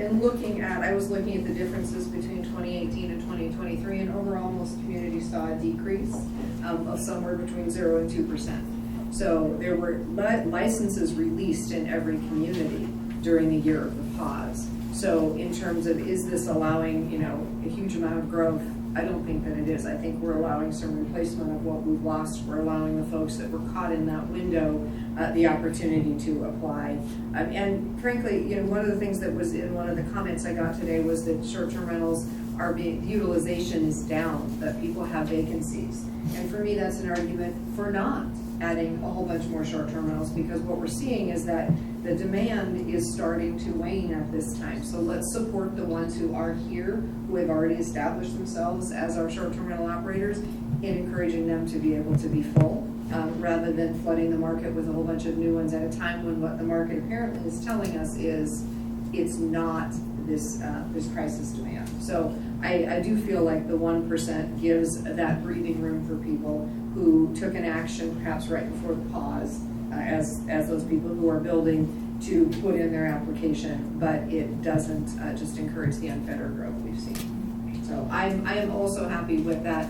Yes to everyone who qualified through the wait list, 1% across all communities following that, and the work plan for how we intend to move through the county in the next year to get to those conversations with each community to allow for adjustment with that. Okay. And we've received a couple of comments from people who are currently building homes that did not yet get their occupancy permit, but who feel they were caught in that window. They have the opportunity to apply when the pause is lifted, and it appears for all the world that there will be capacity for folks to apply. So I think that people who are currently feeling very stressed by that, being squeezed in that window, they do have the opportunity to apply. So again, and there will be opportunities to apply into the future as well. I think that's the other piece, is that one of the things that was in there is establishment of a wait list. And so as we fill the caps, assuming that we don't know, in fact, that we will right off the bat, there will be the wait list and the opportunity. As we know, licenses do turn with time, and we are expecting that we'd use it or lose it. There will be people who simply recognize that at this time they are not going to rent their home, and they're not going to sell it in the next year to make use of a transfer, and that more licenses are likely to to be released. So I think there is that piece of it. Thank you. And Madam Chair, if the board agrees, I would like to give you an update also then on August 2nd for the status of the waitlist recipients, to give a date of when I feel we are ready to invite them in to apply to the program. I know a few of them are watching online, and they're going to call me as soon as I get back to the office and ask. So I would love to give you an update on August 2nd to let you know when we will be ready to invite them to apply. And then I think the other piece is, Sarah, in terms of lifting the pause and inviting application for everyone who will then fit under that 1%. We do still need to determine if it's first come, first serve, or if it is going to be lottery. And Lincoln County is currently doing lottery. And I think that's, there's a piece there as we look at what are our neighbors doing and how does that fit in, whether lottery might be something we would want to consider. It takes away the rush on Sarah's office for that 1% on the first come, first serve sort of a challenge as we lift to that 1%. So although we will be going to a wait list after that. So I would love for you all to be thinking about that as well, because we will need to give Sarah that guidance for her to build the system. And I see that Mr. Kearns is still with us, and I would like to actually refer that question to you if I could, Dan. Is there anything that we should be thinking about in the difference between first come, first serve and lottery once we open it up for that, to fill that 1% potentially? I would say, no, there is not a real difference, but whatever program you pick, don't mess it up. So that's an administrative admonition. Pressure, Sarah. Establish the rules early on, follow the rules so everybody understands what they need to do, and then it turns out that way. That's all. Yeah. A lot of the comments I read coming into today's meeting, people were under the assumption that there are people who have licenses, we're going to lose them, so that's not going to happen. Correct, and I think that's the clarity. Those with licenses, as long as they continue to qualify for renewal and pay for their renewal, submit their applications as required in the ordinance for renewal, they will continue to have the license. So that is one piece of it. What we're really talking about are the people that would come forward for their new license, for the initial license for their short-term rental, that would be opened up as a possibility by the 1% increase across the communities. Right. So I'll work with Sarah. We'll figure out which would be kind of administratively the most problem-free, if that makes sense. Yeah. Yeah. Okay, and so then on August 2nd, we'll also hear a presentation or proposal from community development as to how they would like that to happen when we do the lifting of the pause. Because I think, again, the sooner we can get that information to the community to say, here's what the lifting of the pause will look like, here's what you will need to be prepared to do, then we can have it be, as Dan suggested, smooth and done well when we do lift the pause on the 31st. Absolutely. I don't know anything about a lottery system, so I'd like you to send us some information. If you're going to recommend that, I'd like you to send us some information well before the 2nd so we can learn about how a lottery system would operate. I would love to. Jeff Underwood and I have actually already been working on that, understanding that may be an option the board would consider. So we will have that information ready for you. Okay. Thank you. Okay, as that was just a discussion item, I think we have wrapped up our discussion. Okay, thank you. So that actually moves us to item number 13, which is board concerns. Are there any board concerns this morning, commissioners? Not for me. Okay, thank you. I'm going to go ahead and do board announcements, and then we will be having an executive session this morning, correct? No, I think there's Or we 3 didn't- this afternoon. We were going to have one, are we not having? Well, Rachel had to leave. She's key on 2 out of the 3. I understand, yeah. And the Curl Bridge one, Yeah. the Curl Road one, I'm sorry, if you wanted to do that, Joel can be brought in, and with Chris, and we can do the one on. And that's our desire. Rachel doesn't need to be at that one, so we would No, like to do the I Pearl don't Road think so. one. We just need to make sure we get Joel tuned in, and Correct. he's in touch with Chris to make it all happen. Okay, because we do have 2 for this afternoon, as well as a fairly robust conversation expected at the board briefing, relating to the homeless camping, I believe, that the sheriff has requested. We were hoping to get at least the one executive session done this morning. So Does Chris know that? Rachel let me know that we just have to reach out to Joel and we can have it, so I assume that meant Chris as well. And there's Joel. There's Joel, okay. And is Chris available as well, do we know, before we adjourn into that? So Joel. It's not, Madam Chair, I did talk to him a little while ago. He had a prearranged meeting, but I can cover it, and if the board has additional questions, Chris is available this afternoon. Okay, perfect, thank you. All right, well, with that, then I'm gonna go ahead and read the board announcement before we recess this meeting and go into executive session.